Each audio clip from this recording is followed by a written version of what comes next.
আজ থেকে প্রায় ১৪০০ বছর আগে এক মহিমান্বিত রাত।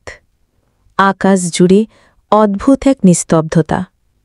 আল্লাহর সবচেয়ে প্রিয় বান্দা নবী মোহাম্মদ সাল্লাল্লাহু আলাইহি ওয়াসাল্লাম ডাক পেয়েছেন এক অলৌকিক সফরে, যেটি ইতিহাসে চিরস্মরণীয়, মিরাজ।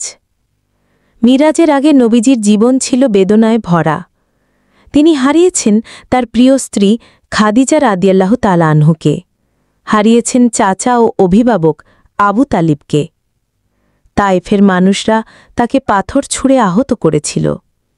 এমনই এক সময় যখন পুরো পৃথিবী যেন অন্ধকারে ঢেকে গিয়েছিল, আল্লাহ তাকে দিলেন এক আশার আলো, এক অলৌকিক সফরের আমন্ত্রণ। রাতের গভীরে হযরত জিবরাইল আলাইহি ওয়াসসালাম এলেন। তার সঙ্গে ছিল এক বিস্ময়কর বাহন, বোরাক। মুহাম্মদ সাল্লাল্লাহু আলাইহি ওয়াসাল্লাম বোরাকে আরোহণ করে মক্কার মসজিদুল হারাম থেকে পৌঁছে যান ফিলিস্তিনের মসজিদুল আকসাতে।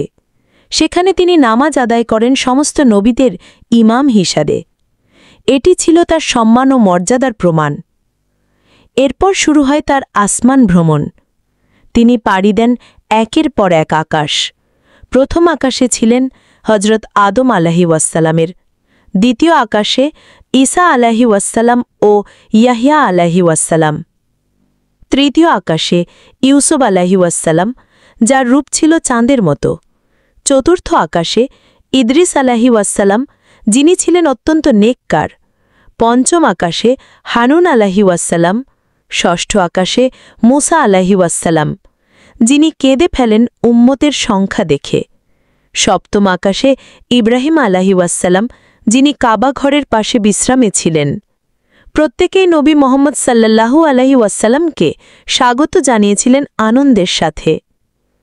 এরপর তিনি পৌঁছান এমন এক সীমান্তে যেখান থেকে কোনো ফেরেশতা, এমনকি হযরত জিবরাইল আলাইহি ওয়াসসালামও যেতে পারেন না। সেই স্থানটি হল সিদরাতুল মুনতাহা। সেখান থেকে তিনি একা গমন করেন আল্লাহ তাআলার দরবারে, অরশে আজিমের কাছে। সেখানে নবীজি সাল্লাল্লাহু আলাইহি ওয়াসসালামের সঙ্গে আল্লাহর সরাসরি কথোপকথন হয়। এই মহামানবিক সফরে আল্লাহ তাআলা রাসূল সাল্লাল্লাহু আলাইহি ওয়াসসালামকে দিলেন এক মহা উপহার, ৫০ ওয়াক্ত নামাজ। তবে নবী মুসা আলাইহি ওয়াসসালামের পরামর্শে সেটি বারবার কমাতে বললেন। শেষে এসে তা দাঁড়ায় ৫ ওয়াক্তে, কিন্তু প্রতিদান থাকে ৫০ ওয়াক্তের সমান। তিনি দেখতে পান জান্নাতের শান্তি ও জাহান্নামের শাস্তি। দেখতে পান এমন কিছু গুনাহগারদের যাদের জিহ্বা আগুনে দগ্ধ, আবার কিছু নেককারদের যারা নূরের মাঝে বসে আছেন। এই অলৌকিক সফরের শেষে রাসূল সাল্লাল্লাহু আলাইহি ওয়াসসালাম ফিরে আসেন মক্কায়। সকালে তিনি কুরাইশদের বললেন তার সফরের কথা। তারা তাকে মিথ্যাবাদী বলল, হাসাহাসি করল। কিন্তু তখন একজন সাহাবী দৃঢ়ভাবে বললেন, তিনি যদি বলেন আমি বিশ্বাস করি। তিনি ছিলেন আবু বকর সিদ্দিক রাদিয়াল্লাহু তাআলা আনহু। মিরাজ হল ঈমানের পরীক্ষা, আল্লাহর কুদরতের এক অনন্য নিদর্শন। এই সফরের মাধ্যমে মুসলমানদের জন্য নামাজ ফরজ করা হল, যা হল মুমিনের মিরাজ। এই রাত আমাদের শেখায়, যখন দুঃখ ঘিরে ধরে তখন আল্লাহ দয়া করে আশার আলো দেন। আসুন আমরা এই রাতের শিক্ষা গ্রহণ করি, নামাজে যত্নবান হই, আল্লাহর সাথে সম্পর্ক গভীর করি।